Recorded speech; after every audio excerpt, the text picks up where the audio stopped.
Today is March 12th. Welcome on into Daily World Baseball Classic Live here on ClaibsOnline.com. I am Joe Roderick, joined alongside by Bob Ramsey, back in St. Louis after a day of travel yesterday following the Billikens' end of the regular season in the Atlantic 10 tournament.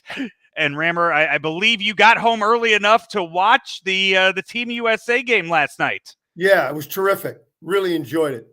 It was, the lineup is so stacked that you knew they were going to break out no matter who was throwing. It was, for U.S. fans, it was very entertaining. And just think of this. I mean, for as packed as that lineup was, as stacked as it was 1 through 9, Pete Alonso did not start. Tim Anderson did not start. Cedric Mullins did not start, and they are 3 deep at that catcher position too. Yeah, it's great. And the lineup nerd in me, you start to wonder about lineups, but even DeRosa, he didn't say it in these words, but you could pull that lineup out of a hat. It doesn't matter who's hitting where. Although I think it was interesting that Schwarber is hitting down in an RBI spot instead of leading off, which always befuddled me.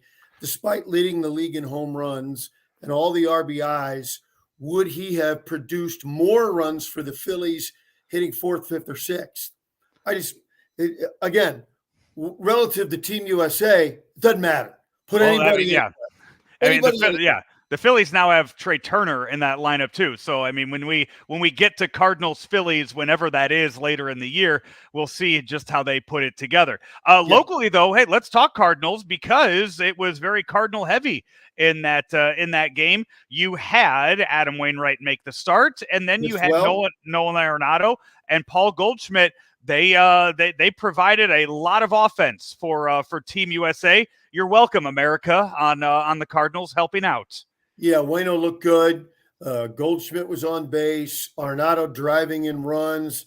You wish you could just take all those numbers and put them into opening day of the regular season. But it was good to see, and it was a real nice team effort. Feels like everybody contributed, and it looks like DeRosa is going to kind of get everybody involved. It's not going to be here's our 9 and we're riding them out. He's going to mix and match and give guys opportunities to play for their country. They're all legitimate. They're all bona fide superstars or stars in their game, and it's going to be fun to watch.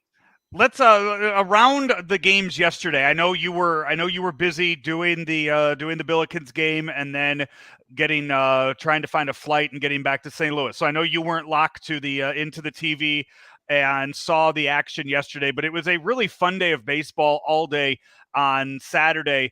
In the game between Colombia and Mexico, the early game out in Phoenix yesterday, Rammer, we saw 2 Cardinal pitchers in huge opportunities late in that game.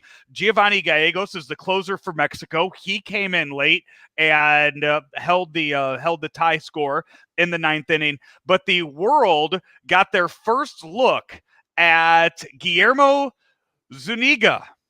A 24-year-old right-hander, 6'5", 230 pounds, last year playing for Tulsa in Double-A. Rammer, he hit 102 multiple times yesterday in the game. I don't know if he is in the plans for the Cardinals this year, but the only people that threw the ball that hard in baseball last year, names like that include Ryan Helsley and Jordan Hicks. Yeah, at 24 years old with that kind of heat, you wonder why he's still in the minor leagues. So there's a reason for that. Yeah. We keep talking, you and I talk a lot, and on radio talk a lot about all the Cardinal outfielders and DHs and how that mix is going to figure out.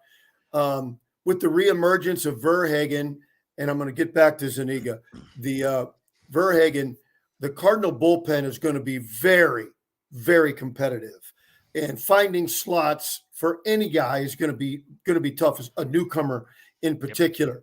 If you were going to bet, you say, okay, this guy probably ends up at Memphis, and see where it goes from there. But to have that kind of an arm in your organization, it can't be anything but good. Also, as we go on here, I mean, it's so much fun. They talked about it last night. Joe Davis and John Smoltz were talking last night about how many Cardinals were represented in the World Baseball Classic. Smoltz was even joking about, who does Ali Marmol even have to play right now in some of these games? And we're very familiar with it, but John Smoltz isn't doing that kind of research at this point in the season. Tyler O'Neill playing for Team Canada. Rammer, before you and I went on the air, we were talking about Tyler O'Neill was 2 for 2 with 3 RBIs. He's now 3 for 3 with 4 RBIs and 2 runs scored. Tyler O'Neill has gotten off to a really nice start in the World Baseball Classic for his country, our neighbors up north. It appears still a lot of time left when everybody comes back. Actually, maybe not. Maybe it's starting to wind down where there's not a ton of time. But if it ended today, somebody performing is not going to be happy with their spot on the bench or in Memphis. And that's good. That's a good thing that you've got competitors. It's not like, oh my gosh, nobody's performing. Who are we going to play? It's the complete opposite. It's a real good problem. Although for the guy who gets cut out, probably with the guy with the least service time, with the exception of Walker, probably the least service time is going to be affected and be playing in Memphis, or maybe it'll be time for an earlier trade than waiting till July. That's the kind of the route I would think is going to happen. Is you'll figure it out trade wise and see what other needs that might need to be addressed. Fun games tonight. It is going to be a lot of fun watching tonight at 6 p.m. Central. Venezuela against Puerto Rico. The winner of this game is all but assured, you would think, a spot in the quarterfinals after both teams won their first game yesterday. Venezuela with, you got to call it an upset over the heavily favored Dominican Republic team, but that Venezuelan team isn't, you can't look at them and think, that little of them. When you look at how stacked of a team they end up having, Miguel Cabrera doesn't even get a start for them in game 1 of the World Baseball Classic. That's how deep that lineup is. And then Yachty had his Puerto Rican team playing really good baseball yesterday too. The Dominican went with their ace and he got beat. Yep. That's tough. That's now you're scrambling to come back and get wins. What's funny, I forget which letter it is, but in the Cuban pool, everybody finished 2-2. Cuba lost their first 2, which was a little bit of a shock. They came back. Everybody's 2-2, and they went to basically a little league tournament multi-team tiebreaker, and that is defensive run save. That's what we call it at the Lake of the Ozarks at Ballparks National. They added a little wrinkle with percentages of innings and that sort of thing, but basically it's fewest runs allowed, and that's how close that pool was. So this is going to be interesting moving forward. You could get a very similar situation tonight as the Australians and the Czech Republic play, and if they tie, that's if the Czech Republic beats the Aussies, they're 2-2. Korea's 2-2. You have a lot of 2-2 teams in there, all fighting it out to figure out who joins Japan in the next round of the tournament. How about this for the Venezuela-Puerto Rico pitching matchup tonight? Pablo Lopez against Jose Barrios. In that one, that might be the best pitching matchup that we have seen so far in this tournament. Yeah, I really like it, and if those guys are on, I know most of the managers talked with various big league players, pitching coaches, and their managerial staff, and they know how they want to use them. But let's say you've got Barrios on a 60 pitch limit, and he is dealing and the game is tight, and you go, oh my God, I got to take him out, which you face every weekend with Little League. Yep. Yeah, 65. I got to take those. I got to take him out of there, no matter how young those arms and how tight the game is. That's right. Might be.